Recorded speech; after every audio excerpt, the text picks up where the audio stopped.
Number 5 on this list is Styer School for the Arts. This is a high school that's attracted hundreds of artistic students from around the region for years. It's apparently a really good school, however, ever since a murder back in the 1920s, it's been deeply haunted. AGC writes, according to the online magazine Dayton Most Metro, a teacher named Mary Tyler was found dead in the pool with a locket in one hand and a broken pointer in the other. The teacher was reportedly involved with a senior student at the time of her death. He disappeared after her body was found and was never seen again. Officials believe the unnamed student tore his picture out of the teacher's locket so nobody would suspect him, according to the writer Julian Heisler. The school eventually covered over the pool, building a classroom on top of it. A trap door still leads down into the pool, which is used for storage now, Heisler said, but it seems Mary Tyler never left. Students and maintenance staff have reported Tyler's ghostly figure levitating in the abandoned pool and floating about the lower levels and the network of tunnels buried underneath the school,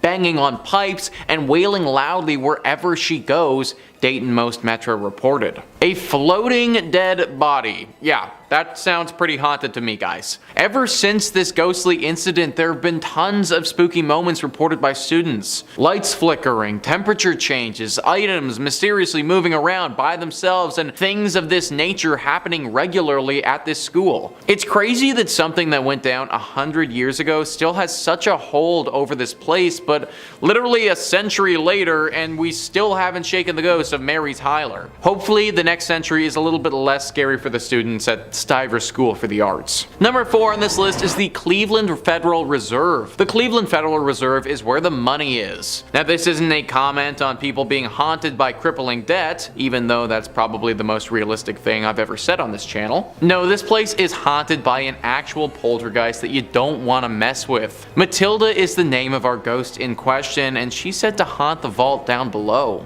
Now the good thing about this place is that you actually can't even get to the haunted area. So even for those of you who are feeling daring, you aren't going to be able to go and visit Matilda because it's off limits to the public. Matilda used to work here and was deeply involved in the stock market. That's why when the market suffered a horrible crash in 1929, Matilda felt trapped and saw no other way than to take her own life. She did so in this building, and now it is forever haunted by her spirit passing through the underground walls, scaring all of those who work down there. It's hard to know how accurate this haunting really is because we don't really have any proof of it. That, however, is more due to the fact that it's super off limits and super well guarded vault that nobody can get to. If we can trust the verbal accounts of the people who've run into her, and there have been many, then we should definitely fear this vault. Number 3 on this list is Crybaby Bridge. This is definitely one of the most famous spots in the state when it comes to hauntings. This one specifically is the Rogues Hollow Crybaby Bridge and has a pretty sad and scary history. There are 2 legends that could be true in regards to this bridge. The first one says that the mother of a newborn child had a falling out with her lover. He abandoned her and she fell into a deep depression. She responded by throwing her newborn over the bridge and then followed that by throwing herself over as well. The second legend says that 2 parents of a newborn child were driving down the road. They got to the bridge, and on that bridge their car spun out on some black ice. The car crashed into a tree right after the bridge, killing both of the parents.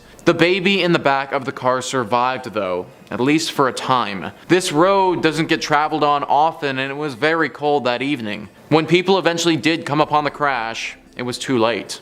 Ever since this incident happened, this bridge has been rightfully avoided by the locals. The horrible sound of a baby crying can be heard echoing throughout the river that it passes over. They say that standing on this bridge for too long, it's not good for your brain or your mental state. That your sanity will slowly slip away from you, and any happiness and good feelings that you may have had will be sucked away down that river for good. Not a bridge that you should want to go down at all, so avoid it altogether. Number 2 on this list is Squires Castle. So calling this place a castle is a bit of a stretch, because the castle was never actually built. News 5 Cleveland says, located in the North Chagrin Reservation of the Cleveland Metro Parks, this castle is a reflection of the builder Fergus B. Squires, who was a founding member of the Standard Oil Company. The actual castle was never built, so what it's standing on today was the shell of the gatekeeper's house for the estate. Legend has it that Fergus's wife, Rebecca, was very much a city girl who wanted nothing to do with nature. Stories say Rebecca was walking up the stone stairs when she became startled by something outside her window. In a panicked state, she dropped her lantern and tumbled to her death down the cold stone staircase. Ever since this tragedy happened, Rebecca's ghost has never left, haunting all of those who visit or stay at the estate and bemoaning her unfortunate fate. The thing is that she isn't the thing that most people are scared of. It's whatever the thing was that frightened Rebecca so much that she fell to her death. Rumor has it that there could be a werewolf-like beast roaming the estate. Dark red eyes have been seen in the night at afar, and the howls of some wolf-like creature have also been reported. Is it possible that Rebecca saw this werewolf so many years ago and that's what frightened her? Maybe she isn't trying to haunt the place at all, but actually trying to scare people away from this place so the same fate doesn't happen to them. Either way, I don't recommend going.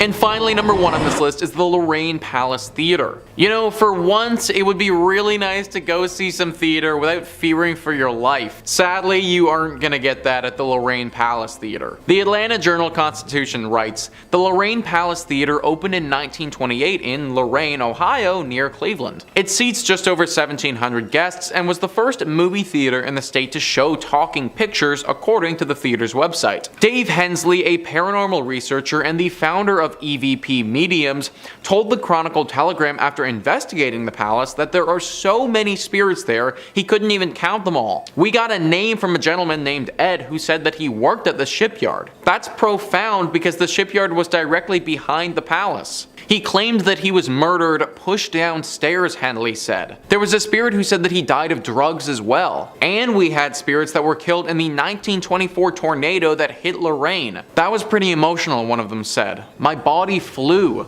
Henslett told the Chronicle. The theater's operation director told the newspaper most people in the area probably know about the ghosts and spirits that roam the palace's hallways. "I think everybody in Lorain County has been privy to the rumors of the unexplained activity in the Lorraine Palace Theater," Chris Pataki said. In fact, a documentary on the haunted theater called Ghosts of the Palace is scheduled to debut at the movie house this weekend. Pretty ballsy move right there, guys, literally screening a movie about your haunted theater in said haunted theater. All of this though should make it very clear how haunted this place actually is. Literally everybody around this area knows about this spot. And whenever you're getting a full-on movie made about how specifically haunted you are, then you know that you've made it as a haunted location. Even though most people make it out of this theater unscathed, that can't be said for everybody. Attacks have been reported and left people feeling very emotionally and even physically scarred.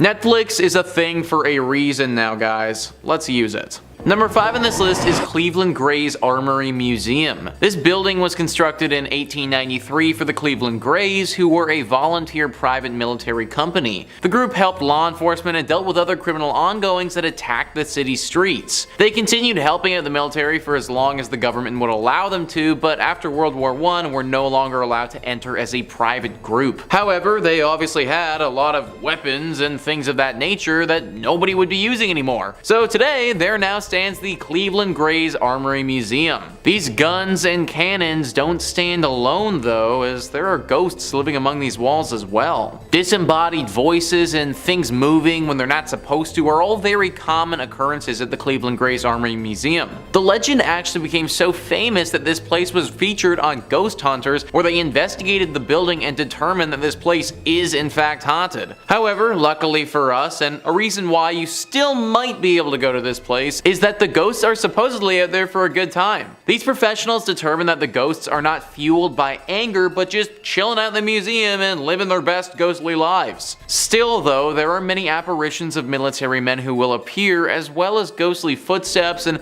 sounds that just don't make any sense at all. It's all very creepy, even if the ghosts are only out for fun. It would probably be a pretty cool place to check out, just make sure that you aren't faint of heart. Number 4 on this list is Eerie Street Cemetery. This is apparently one of the spookiest places in the state and not a spot that you should want to be burying your loved ones. Only in your state writes, in 1826, this charming cemetery was established on East 9th Street, though it was known as Eerie Street at the time. Before then, a community burial ground was maintained near modern-day Public Square. Expansion, of course, eventually caught up with the cemetery, and it's now right across the street from Progressive Field. This growth once threatened the cemetery's existence as bodies were removed from the cemetery in the early 1900s to make space for the new development. This preparation was shut down when the Pioneers Memorial Association was founded, so the burial grounds remains, yet it now feels oddly out of place. Perhaps one of the most unforgettable stories is that of Jock Ossaut, also known as Walking Bear. Jock Ossaut was the proud chief of the Mesquite, a tribe that existed in Iowa. Following the conclusion of the Black Hawk War, Jock Ossaut came out east to hunt. He made the acquaintance of Dan Marble and joined his theater troupe, traveled to England, and even came into the favor of Queen Victoria. However, he fell ill and parted ways with the troupe. Legend maintains that Jock Ossaut was making his way home to his ancestral lands, anticipating his demise, but that he passed in Cleveland before he reached his intended destination. As a result, local myth maintains Jock Ossaut remains eternally restless. His local friends like Dr. Horace Ackley arranged for his burial in Eerie Street Cemetery. His dismay at being unable to return home caused him to crack his stone grave marker. This ghost has been spotted so many times and haunts those who pass by here. He's even said to haunt the Cleveland Guardians baseball park, which is just across the street from this cemetery. His ghost is forever restless and just wants to get home, but I'm not sure that he ever will though. Number 3 on this list is South Bass Island Lighthouse. Located in South Bass Island on Lake Erie, this lighthouse and the island it's on is honestly rather beautiful. Super cute and super quaint, it's kind of like the place that you'd want to go for a day trip with your significant other. However, you may not want to take said significant other to the South Bass Lighthouse itself. It housed lighthouse keepers in the late 1800s. The weirdness began back in 1898 with Harry Riley, the lighthouse keeper, and his assistant Sam Anderson. Anderson was a bit of a weirdo. He was said to have captured snakes on the island and then bring them to the basement of the lighthouse, where he kept a bunch of them. Anderson apparently lost his mind though during the time that he worked at this place. Apparently there was a small epidemic and he freaked out at the prospect of having to stay in quarantine.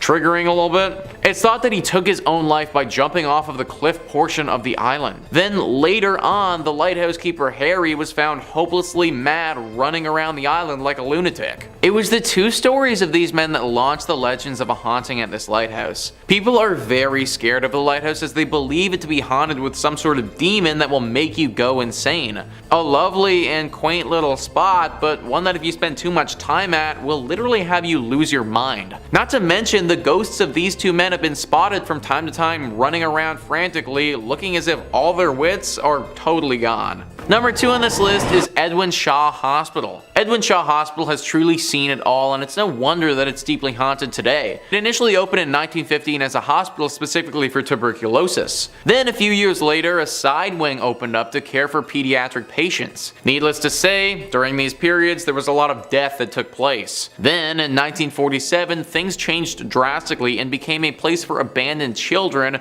those who lost their parents, or those who suffered. For the next few years of this place's operation, there were a decent amount of scandals that took place. Tons of reports of mistreatment of these children, with some patients even taking their own lives during this time. Eventually this became a psychiatric hospital as well, and as you can probably imagine, it saw its fair share of human rights violations and scary things. Now, this place is no more, it's completely demolished, but the area is still deeply haunted. Ohio Exploration went prior to its demolition in 2017 and saw its haunted nature firsthand. They write, "Of course, with such a rich and diverse history, it is no surprise that Edwin Shaw was said to be haunted. The spirits of not only the tuberculosis victims, there are 246 buried in the hospital cemetery, but also of those children who took their own lives and those who fell victim to ill fates were said to haunt the hospital and its grounds. Doors opened and closed by themselves, and sounds of spectral footsteps were often heard in the halls. The sounds of a meal being served in the mess hall were heard quite frequently, but upon inspection, the hall was completely empty. Ghostly humming and other odd sounds were heard in Sunshine Village, where the bulk of the paranormal activity was said to take place. Be very careful, guys, of this place in Ohio." Number 1 on this list is Moonville Tunnel. Moonville Tunnel is a deeply haunted tunnel in Ohio that locals are perpetually afraid of. Jim Reed says, according to local legend, the ghost is that of a railroad worker who was crushed by an oncoming train in the spring of 1859. The newspaper article from the MacArthur Democrat dated March 31st, 1859 reads, a brakesman was fatally injured when the wheels passing over and grinding to a shapeless mass the greater part of one of his legs. Talk about graphic. Most who claim to have sighted the ghost of Moonville Tunnel say that he carries a lantern and is sometimes seen as a hovering orb of light. At least 4 other people were reported to have been killed at Moonville Tunnel as well, although the details, they kind of vary. Some legends claim that Moonville was struck by a plague and quarantine, and that the ghosts are of those killed by the epidemic. Others state that the ghost is that of a pregnant woman struck by a train, and still others claim that it was an 8-foot tall man who was struck. However, none of these legends are quite as popular as the initial one. This tunnel appears on tons of the most haunted Ohio lists, and it even has a pretty massive section on Wikipedia dedicated to how haunted it is. That can't be said for most other places, and just kind of leads to the legitimacy of these ghosts. On the Wikipedia page, there are also extensive stories about the Lavender Lady, the Engineer, and the Bully, who were all apparently characters that died due to this train many years ago. As Jim Reed mentioned earlier though, these are lesser legends, but still could have actually happened. Whatever or whoever is truly haunting this tunnel, it's clear that it probably isn't safe for us to be exploring. Avoid the Moonville Tunnel at all costs. Unless you're in a train, in that case, because considering how our ghosts became ghosts, you might actually be safe. Number 5 on this list is the House of Wills, a historic mansion with a deep history and an even deeper haunting. The Atlanta Journal-Constitution says it was built in 1898 by the Germania Tavernian Social Club, according to the website of the current owner, Cleveland artist Eric Freeman. By 1912, it was turned into the hospital for immigrants, and by 1920, it housed the Cleveland Hebrew Institute until 1938. Prominent African-American entrepreneur and businessman John Walker Wills bought the property in 1942 to use as the location for his second funeral parlor. Wills died in the home in 1971, and his family sold it in 2005. The home fell into disrepair until Freeman bought it in 2010 and started the challenging work of restoring and renovating the property. Freeman said on his website that Wills is believed to be one of the many ghosts that haunt the house, and on his Facebook page he posted a scary electronic voice phenomena, or EVP, recording from the house of what sounds like dozens of spirits from beyond trying to be heard by the living. There have actually been some famous paranormal investigators that have looked into this mansion before, and they all came to the same conclusion. It's haunted. A swirling mist will occasionally appear in the mansion, followed by stark temperature changes and a horribly foreboding sensation. Visitors who've stayed at this mansion for extended periods of time say that the visit changed them, that they're sort of constantly on alert after that stay, as if they're hyper aware all of the time. Unless you're trying to feel anxious literally all of the time, I'd book another place to stay if I was you. Number 4 on this list is the Cely Rose House. This house is located in the Malabar Farm State Park, which is in Richland County. To this day, it's still a working farm, which is kind of shocking considering the horrible tragedy that occurred here many years ago. Cely Rose is actually the name of a person, a young girl who lived in the late 1800s. This girl wasn't innocent and sweet as the stereotypical farm gal is. She was evil. There used to be a neighbor house right nearby the Cely Rose house, and in that home lived a young boy around the same age as Cely. Cely developed quite the crush on him and wanted to marry him. It seemed that he liked her as well, and he wanted to do the same. This was all fine and good, except her family wouldn't allow it. Cely's family forbid her from marrying this boy, and this was what caused her to do what she did next. Cely wouldn't accept this answer and took it on herself to get rid of the problem, her family. She poisoned them, every single one of them. She did it by soaking flypaper in water and then secretly pouring the arsenic-laced water over the cottage cheese she served them, according to Ohio State Park News. They all died soon afterwards, except for her. This was soon found out by the authorities, and Cely, being as young as she was, wasn't sent to jail, but she was put into a mental institute. She was there until she died many, many years later. This home is supposedly still haunted by her and the ghost of her dead family though. Scratches and eerie cracks are heard throughout all the time. Many people have reported being attacked while they're here as well. Avoid this home at all costs if you find yourself in Ohio. Number 3 on this list is the Franklin Castle. This house is actually called the Tiedemann House, but over the years and from the history it has, it's been nicknamed the Franklin Castle. News 5 Cleveland says, known as the Franklin Castle, this Victorian-style stone house has been a witness to history and withstood the development of the West Side. This stone castle carries an American Horror Story type history along with it. The house was built between 1881 and 1883 by a German immigrant, Hans Tiedemann. At the turn of the 19th century, Franklin Boulevard was one of the most upscale residential avenues in Cleveland. Franklin Castle was sold in 1896, just 1 year after his wife Louise died. In the century that followed, the house saw many new owners and new uses. Rumors began to circulate around 1986 that the house was haunted by the ghosts of Mrs. Tiedemann and her daughter Emma, who died before the house was even built. So this one is kind of strange because it doesn't seem like anything terrible happened to these two ladies in their death, or at least nothing that I could find. Most times when a spirit haunts a place, it's because they died in a fashion that was very unnatural. That wasn't the case here, and yet they still haunt the castle. It's a nice home to look at from the outside, but definitely not a place that you should be going into. Avoid it altogether. Number 2 on this list is the Gore Orphanage. Anything that is named the Gore Orphanage is bound to be haunted, and this is no exception. News 5 Cleveland says it's claimed to be one of the most haunted places in Ohio. Located in the countryside of Vermilion, a fire engulfed an old orphanage, burning dozens of people alive, according to long-told tales. For over a century, visitors to the Gore Orphanage have reported strange experiences of glowing lights, chilling cries, and apparitions. Light of Hope was the actual name of the orphanage and was established by Johann Sprunger and his wife Katrina. They moved to the Vermilion area after their 2 former businesses in Indiana also caught fire. Throughout the years, children told stories of abuse,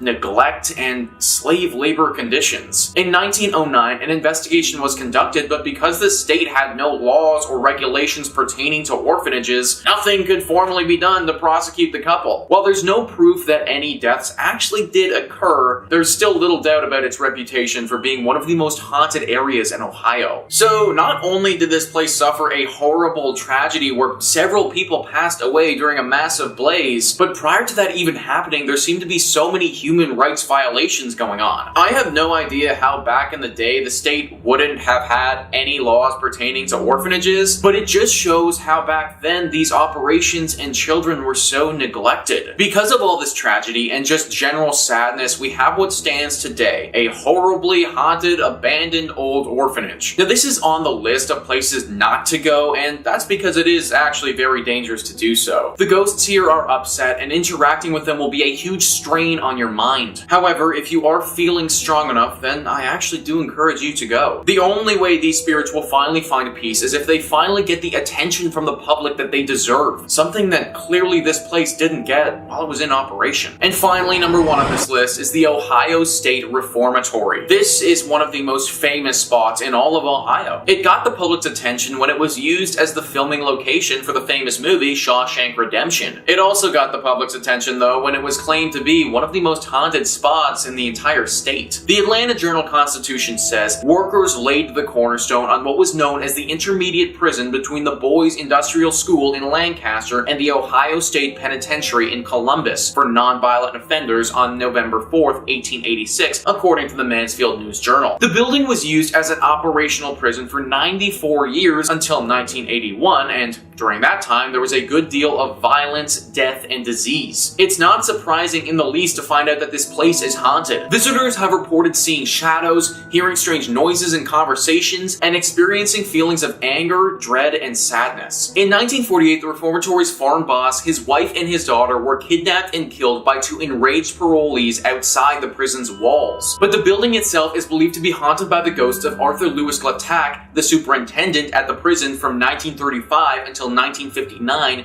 and his wife Helen. The warden's wife died from an accidental shooting, and several years later the warden died from a heart attack, according to the Preservation Society. The couple's disembodied voices have been heard in the prison's old superintendent's office. A boy is also believed to haunt the basement, where he was reportedly beaten to death, according to the website Mysterious Heartland. So yeah, I think it's pretty clear by all of this that this place is not the sort of spot you want to be visiting anytime soon. The amount of violence that this location would have seen is just truly abhorrent, and I'm actually surprised that they were able to get through the entire filming of The Shawshank Redemption without some serious ghostly interventions. Maybe it's because they had Morgan Freeman in the movie and, well, let's face it, he's kind of an angel. Number 5 on this list is the legend of Wall Hollow Road.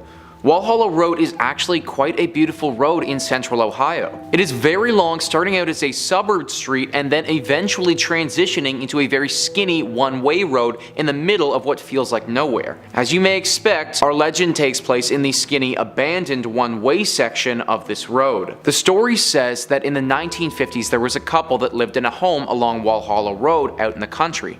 Now, no one is really sure what prompted the husband to do this, whether he had just gone insane or if the wife had done something that he did not approve of, but one evening he totally lost it. He grabbed the axe from the garage and brutally murdered his wife in the attic of their home. The whole story gives me some serious Jack Nicholson in The Shining type of vibes. After he had killed her, he took her body and he buried it at nighttime in the yard. Now, they weren't completely in the middle of nowhere and did have some neighbors in the area. After several weeks of not seeing the wife and strange explanations from the husband, the neighbors called the police and the truth was revealed. The man was then easily tried, convicted, and sentenced to execution.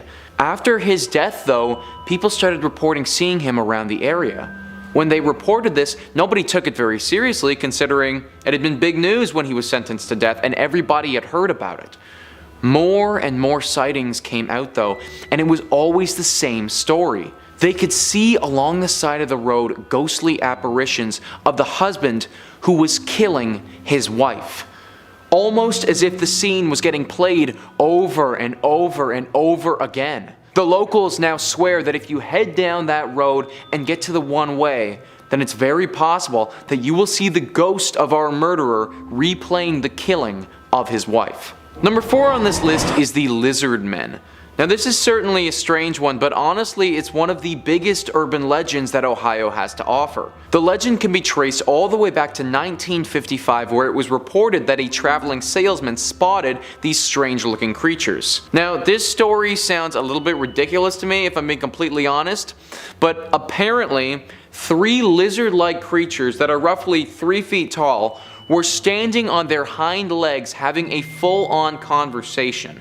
When the man pulled up to them and couldn't believe his eyes, because it's literally these 3-foot lizards talking to each other, they whipped out a magic wand and then used their magic wand to conjure some sparks, which provided them with enough cover to then run away. Now, frankly, that part of the story sounds a lot more like my traveling salesman buddy was dipping a little bit too deep into the drink, or potentially some other illegal substances. But some of the other encounters that people have reported having with these beings aren't quite as outlandish. In 1972, for instance, a police officer was driving his car by the Little Miami River and in his headlights saw a very large creature sprint across the road and leap off a bridge into the river. He was totally blown away and said that the being was nothing like he has ever seen, painting the picture of a unique lizard-like man when he described it. Throughout the years, there have been a lot more sightings of the lizard creatures by Little Miami River, similar to that of the police officer. Up to this point, there haven't been any deaths or harm that has befallen on the people that have come across this creature, or creatures, so it isn't necessarily too scary, but I had to include it on this list simply due to the amount of sightings that people have had and how popular of an urban legend it is to the Ohio locals. Number 3 on this list is the legend of the Hatchet Man.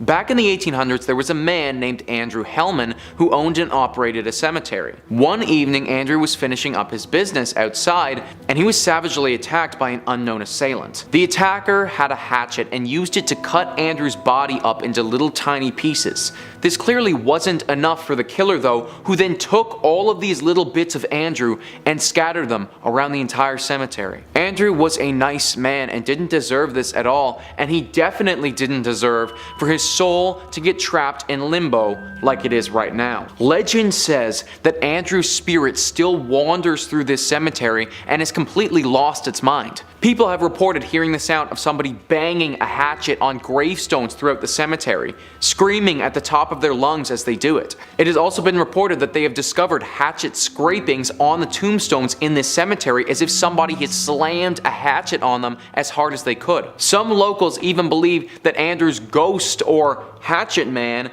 is so far gone that it has begun killing people. That if you are out in this cemetery late at night and alone, the Hatchet Man's spirit will appear, and if you see him, then this is the last thing that you will do, because you will be murdered by the Hatchet Man. Number 1 on this list is the Portal to Hell. Located in Blue Ash, Ohio, the Portal to Hell is a very eerie looking drain tunnel that was reportedly used by Satanists to open up a gateway straight to hell. The exact story of how the portal was created, it isn't completely concrete, but for the most part, everybody agrees that a satanic group used part of the tunnel as a meeting ground. It was in this tunnel that they started performing their satanic rituals. They reportedly used this place for a lot of sacrifices and would slaughter live animals down there very frequently. This escalated until they made a full-on portal to hell that nobody is closed. People in the area regularly report hearing screaming coming from down inside the tunnel, with others saying that they've seen strange visuals and movements as well. David Scott and John Stevens, who run a show about paranormal activity, got wind of the portal to hell and had to go check it out for themselves to see if the rumors were true. From what they had heard, there was a demon called the Shadow Man that was lurking deep inside the tunnels near the altar room where the Satanists used to sacrifice the bodies. When they go down into the tunnel, for the first bit, everything is as it should be. It's still super creepy tunnel, but nothing paranormal. Then, as they're super deep into the tunnel, they begin to hear footsteps coming from behind them in the darkness. Being paranormal professionals, they pull out this strange looking electronic device and start asking questions to it. Sure enough, a voice comes back to them. They go on to have a full conversation with this voice and learn that a man named Jake was murdered down here. The voice goes on to tell them that the tunnel is a prison and that they must worship Satan here. It also tells them that the Shadow Man is real and is currently down here with them. The conversation finishes with the voice basically claiming that it wants to leave this horrible place and that it is trapped down here. I'm not sure how real their interaction was with this voice, but with the history that this tunnel has had and the amount of people who have had reported sightings of beings and other odd, unexplained things, something is definitely not right about that tunnel, or the portal to hell in Blue Ash, Ohio. Coming in at number 5, we have the Werewolf of Defiance. During the summer of 1972, the people of Defiance claimed they were being terrorized by a werewolf. On July 25th, 1972, Ted Davis, a railroad worker, noticed something strange. He saw 2 hairy, huge paws on the ground in front of him. Confused and likely scared, he slowly raised his eyes and saw before him a creature at least 6 feet tall, hunched over and holding a large wooden board. Before Ted had a moment to react, he hit Ted on the shoulder and ran away. Just a few days after, Ted and his colleagues spotted the return of the unknown creature, and again in the next following day there was another report. A panic began to spur through the town and newspapers about the strange sightings. With all the sightings, it was agreed that the werewolf was large and humanoid. There were enough reports that the Defiance, Ohio Police Department had to open an investigation into werewolves in the area. It is even reported in the various newspapers in Ohio. Eventually, after days of looking with no result, the case was closed. Many people thought it was a prank, but during this experience, people were actually afraid that there were either a creature or some individual dressing up and attacking people. The sightings always happened at night, generally by the train tracks. A couple of women said it would try to get into their houses by rattling the doorknobs. The animal was said to be huge, hairy, and dressed in rags. Number 4.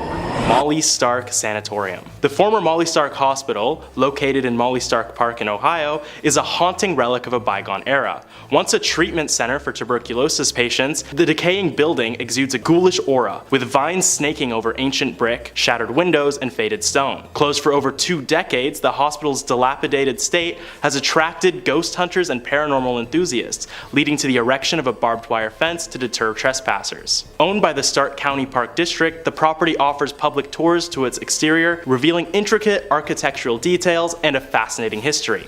The hospital, originally constructed in 1929 at a cost of around $1 million, treated tuberculosis patients until the 1970s, and later served as a mental health facility and a rehabilitation center for those suffering with addiction. The tour provides insights into the hospital's architectural flourishes, including a portico and stone-carved religious symbols, reflective of the faith that played a role in caring for those afflicted by tuberculosis. The hospital's conditions quickly began to decline in the mid-1970s, after reports of ghost sightings within the hospital. Patients and staff alike bore witness to the likes of victims of tuberculosis, despite the fact that treatment for the illness was invented 20 years prior. These now-deceased patients were known to disrupt medical examinations, cause mass hysteria among patients and staff, and even cause many disappearances within the hospital. The amount of distress these apparitions caused eventually led to the hospital's closure in 1995. Nowadays, the site's haunted reputation draws curiosity seekers, but the tour focused mostly on the building's history rather than the many ghosts that still scuffle about the old hospital. In at number 3 we have Melon Heads. Melon Heads is the name given to the urban legend of human-like beings that live in the forests of Michigan, Connecticut, and Ohio. The Melon Heads were originally abandoned children that a scientist by the name of Dr. Crow decided to take care of at his facility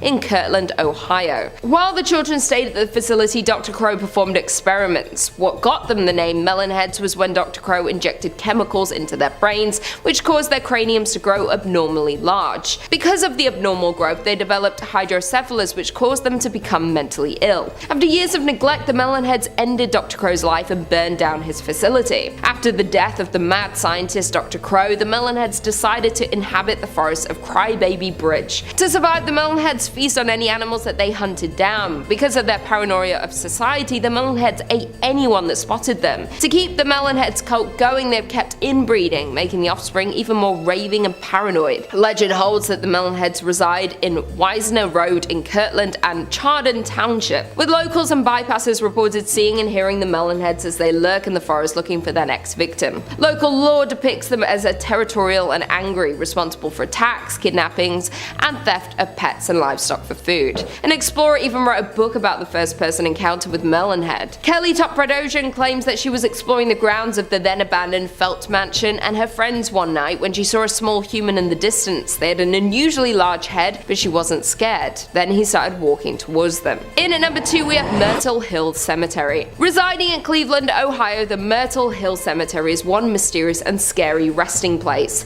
This legend starts with a 3-foot round granite memorial that pays homage to a witch by the name of Stoskopf. Local legends explain that old lady Stoskopf murdered her family and tossed them in a well. When the townsfolk discovered the grisly truth, they sentenced her to death. When she was buried standing up, and a massive gravestone was placed above her to weigh her spirit down. Though that being said, the legend was likely inspired by the real-life slayings carried out by Martha Wise. Martha poisoned her family's water supply and ultimately killed 3 family members, only a mere mile away from where the witch's ball stands today. Early on, Wise claimed the devil made her do it, with the Plain Dealer reporting more than 125 witnesses were called to testify to Wise's insanity, stating that sometimes she barked like a dog and frothed at the mouth, that she wandered the woods at night and caught several barns on fire. Wise served most of the rest of her life in Marysville Reformatory, where she died at 89 in 1971. Although she's buried in Marysville, her victims are all buried within a couple of hundred feet of the Stoskopf spherical monument, which wasn't installed, according to local residents, until at least the early 1940s. Locals say that if you touch the stone at night and it's warm, it means that the witch has escaped and she's on the hunt for her next victim. Many can't help but believe that the cemetery itself is haunted, and out of curiosity, many people visit the cemetery and trespass at night night to try to interact with its resident spirits. And finally, in at number 1 we have Rogue's Hollow. From the tales of a haunted mill and a Crybaby Bridge to a shaking graveyard and a headless horseman, Rogue's Hollow is known to be one of Ohio's most haunted areas. You can explore the park today, just be sure to stay away after dark, as that's when the ghosts come out to play. Ohio Rogue's Hollow was once a populated mining village, but very few remnants of the coal mining town remain now. The town was actually once a place notorious for outlaws and gangsters to hide out. Shootouts and robberies were common here, and these continued until the early 20th century. In spite of the town's crooked reality and a peculiar tale, creepy things continue to happen here. There have been multiple reports of sounds of a crying baby at night, shaking grounds at a graveyard, and ghost sightings that haunt the abandoned town. The abandoned mines around Rogue's Hollow are full of ghosts of miners who perished there in cave-ins and accidents, with reports of tools being picked up by unseen hands in the black shafts chipping away at veins of coal. Though the entrance to the mine has been permanently blocked, and the walkway near the mine shafts are equally plagued by residents of the spirit world. One old legend that haunts the town is of the Chideston Mill ghost. The ghost was believed to belong to a mill worker who fell into the wheel and was crushed beneath the churning waves. The ghost guarded the area and is filled with jealousy and spite. Because of the negative energy this ghost brings, he supposedly started a fire in the Chidester house when an outsider expressed interest in purchasing it. A more modern legend is the Crybaby Bridge. At the bottom of the hollow, a bridge crosses Silver Creek. According to legend, a car traveling across the bridge slid on ice and plunged into the creek. Its occupants were no longer alive. Today, you can hear the cries being heard from the surrounding woods. There are an endless amount of ghost stories circulating about the old mining town of Rogue's Hollow, with eyewitnesses reported seeing women in frontier dresses, hearing old trains, crying and floating tools, leaving us even more certain in the belief of ghosts and spirits.